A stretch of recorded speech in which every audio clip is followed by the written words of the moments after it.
सब सुन रहल छी विजय एंटरटेनमेंट्स के सुंदर प्रस्तुति।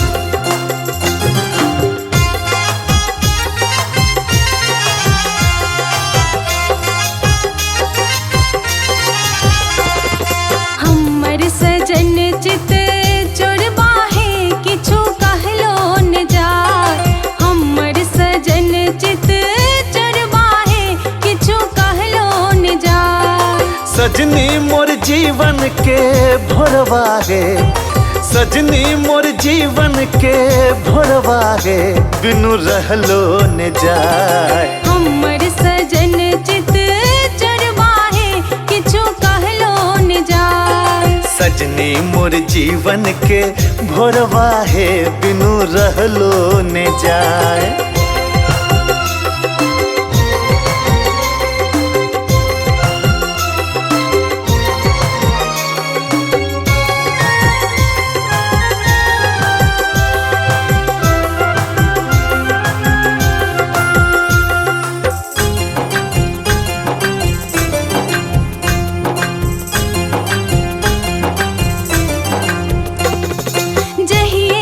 सजना जी अपना बनलखिन, हुनके लग सुख चैन सपना चोरलखिन।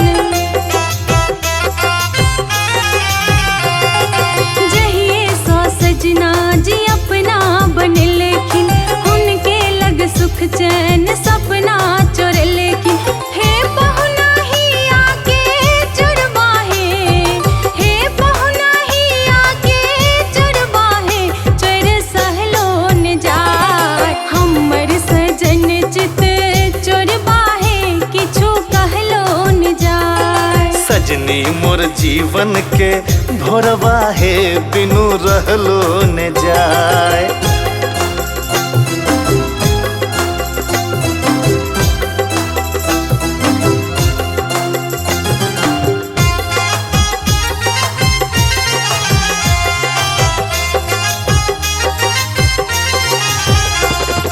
हमर परान मान सजनी के संग में, रानी बसे मोर अंगे अनंग में। हाँ, हमर परान मान सजनी के संग में, रानी बसे मोर अंगे अनंग में। कण कण प्रेम गठ जोड़वा है, कण कण प्रेम गठ जोड़वा है, प्रेम सरिता नहाय। हमर सजन चित चोरबा है किछु कहलो न जाय। सजनी मोर जीवन के भोरवा है, बिनु रहलो न जाय।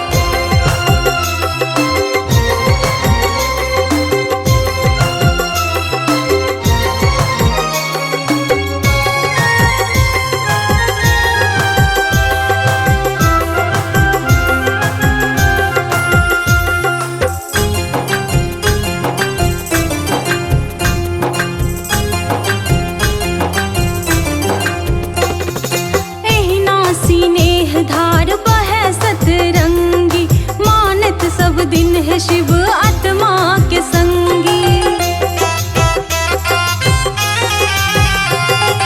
एहना सीनेह धार बहे सतरंगी, मानत सब दिन है शिव आत्मा के संगी।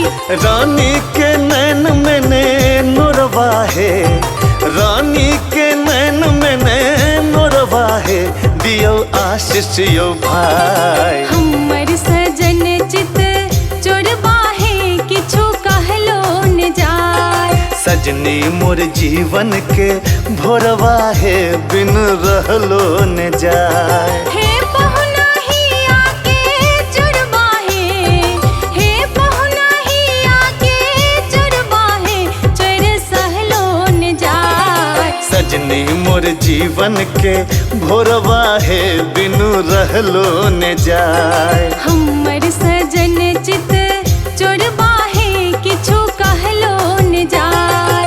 वाई कुमार संजय। सब्सक्राइब करू विजय एंटरटेनमेंट चैनल के आ घंटी के निशान के जरूर दबाओ हमरा सबक वीडियो सबसे पहले देखबाक।